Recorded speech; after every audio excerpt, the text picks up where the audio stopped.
Alors soyez les bienvenus. Vos prédécesseurs ont parlé beaucoup, ont dit beaucoup concernant la thématique. Qu'est-ce que vous avez à dire pour terminer concernant cette décision, voilà, de l'Union européenne qui demande la libération du président de Chine, Mohamed Bazoum? Alors, merci modérateur pour la parole donnée. Merci chers camarades, tous ceux qui ont pu se déplacer ce soir pour participer à cette messe intellectuelle. La thématique d'aujourd'hui parle des députés de l'Union européenne décident de donner un ultimatum pour que le président de Chine, Mohamed Bazoum, soit libéré. Alors, il faut dire que si l'Union européenne décide de faire cela, il faut donner raison à l'Union européenne.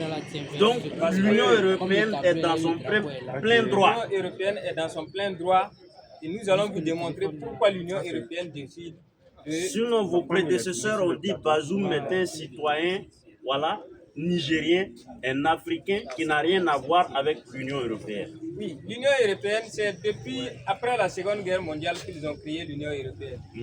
Et au début, ce n'était pas l'Union européenne, mais c'était CECA. CECA qui veut dire C'est une communauté des pays pour protéger les matières premières. Parce qu'après la Seconde Guerre mondiale, il faut reconstruire l'Europe. Pour reconstruire l'Europe aussi, ils ont besoin des matières premières. Donc, pour ne pas qu'il y ait encore des conflits entre les pays européens, dans la recherche des matières premières, il faut créer une organisation qui va réguler cela.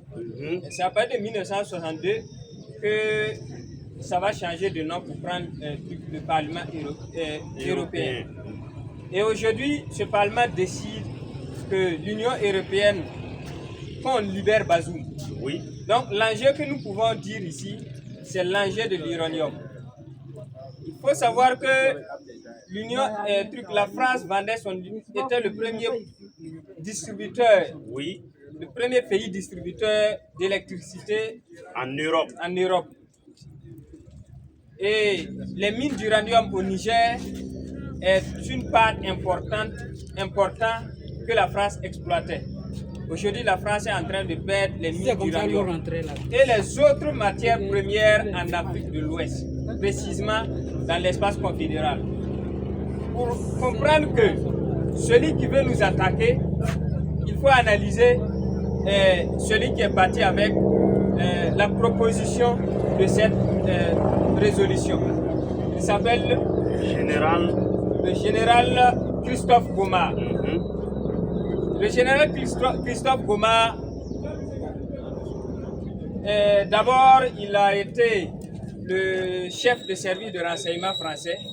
En 2011, celui-là a été le chef des commandements des forces spéciales en Libye.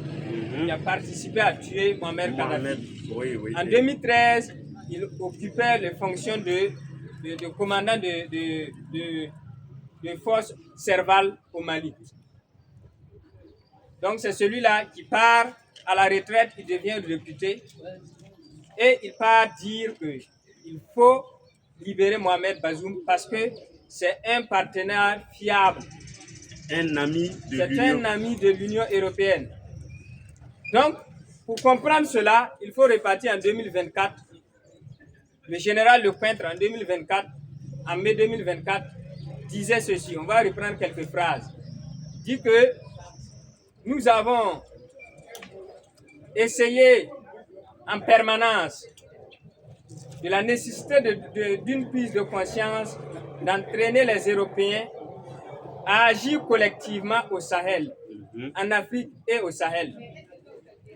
Donc on peut analyser cela, ceux qui ont fait lettres modernes, disent que nous avons essayé en permanence. Cela veut dire quoi?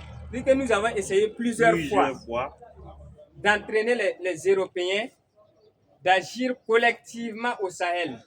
C'est-à-dire que la France ayant échoué de venir imposer ses lois dans son précaré, est obligée d'appeler tous les pays européens, les pays de l'Union européenne, de l'aider à agir en Afrique. Voilà pourquoi il dit que nous avons essayé en permanence d'entraîner les Européens d'agir collectivement en Afrique. Donc, c'est le précaré que la France veut protéger. Et le général Lecomte continue en disant que il voit que la démocratie, les appareils de gouvernement en Afrique de l'Ouest est en train d'être détruits. Comme la CEDEAO, par exemple. Non, c'est pour dire que c'est un système qu'ils avaient mis en place qui profite à la France. Et que les pays de la Confédération est en train de basculer le système qu'ils ont mis en place pour que les gouvernements ou la population de l'Afrique de l'Ouest se révoltent contre le système français, et que s'ils se révoltent contre le système français, automatiquement, ce sont les intérêts français qui sont menacés. Voilà pourquoi il dit que nous sommes en train de détruire l'appareil gouvernemental en Afrique de l'Ouest. Celui-là continue en disant que nous avons l'obligation de retourner, même si c'est en 10 ans, au Sahel, pour aider à combattre, parce que ce n'est pas Serval, ce n'est pas truc. Il a même dit recoloniser. Oui, parce que ça y va de leur survie. Il dit que ce n'est pas Wagner, la Russie, la Chine qui va aider à combattre ce qui se passe au Sahel.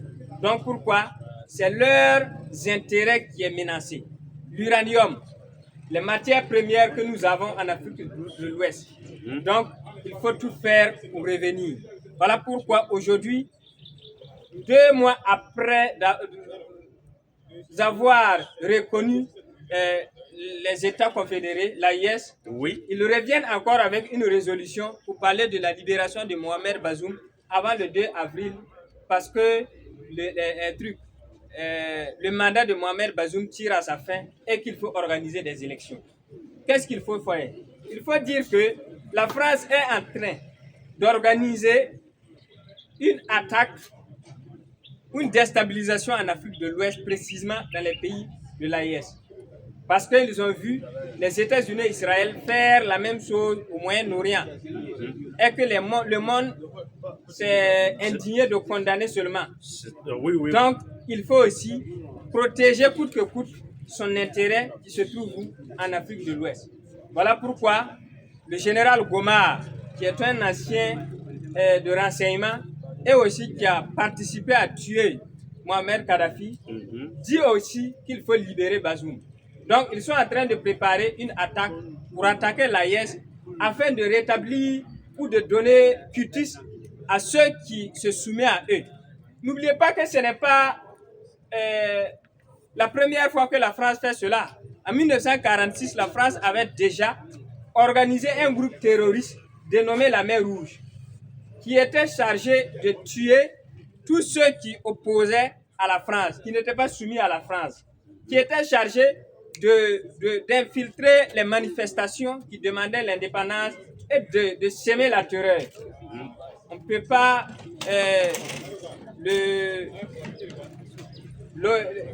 l'opposant ou le père de la lutte en Côte d'Ivoire, des indépendances en Côte d'Ivoire, Bianca Bouda, a été l'un des victimes.